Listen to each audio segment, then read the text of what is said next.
Hi there, Chris here, another quick tip for you all. In this video, we're going to continue our look at painting the Silver Tower Warhammer Quest miniatures.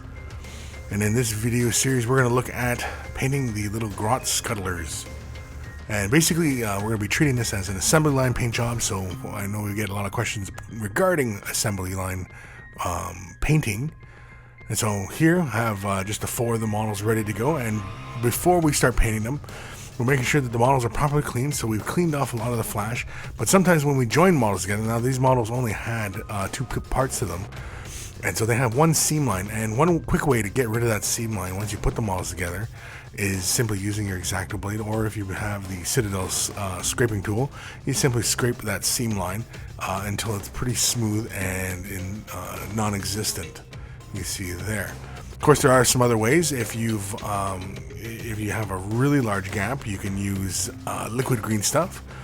I tend not to use liquid green stuff as it shrinks when it dries. It reduces down, and so I prefer actually Vallejo's plastic putty for this particular job, for filling in gaps and things like that, as it uses marble dust along with an acrylic binder.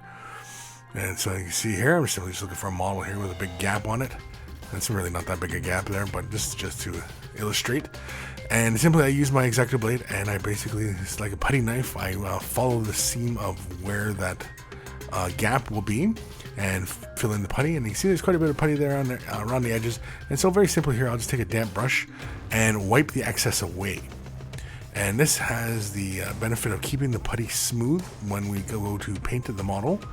And also we can also fill in other tiny little gaps. Sometimes there's little divots in the model. Sometimes if you're working in pewter models, they can have little divots in them as well. And so again, I do prefer this stuff over liquid green stuff again, because the liquid green stuff tends to reduce down and dry, when it dries, it doesn't quite fill in the gap as you'd like. Next, I'm gonna take some sticky tack, and basically when we're assembly line painting now, I'm going to be using the airbrush primarily for this, and as you can see here, I'm going to grab some popsicle sticks. They're tongue depressors, but they're essentially just big popsicle sticks. And I take some green stuff and I stick the little guys onto this little wooden handle, and basically that makes it easier for spraying and also priming. If you're using spray primers or airbrush primers, just get them all in a row like this, and you can get them from pretty much any angle, as long as you leave enough space between them so that the air can get through and they're not just bunched up and not going to leave like little silhouettes of each other.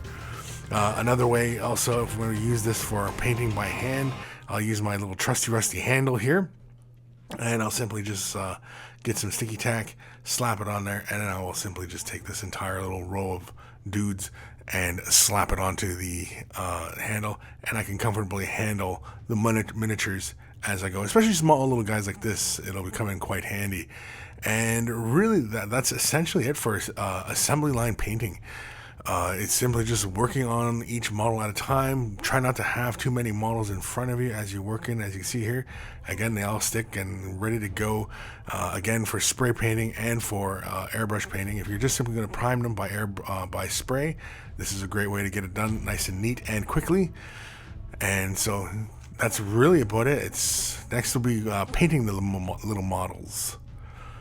We've got even more painting tutorials in the Silver MiniWarGaming Vault. You can watch another one today about how I paint the cloaks of these little guys.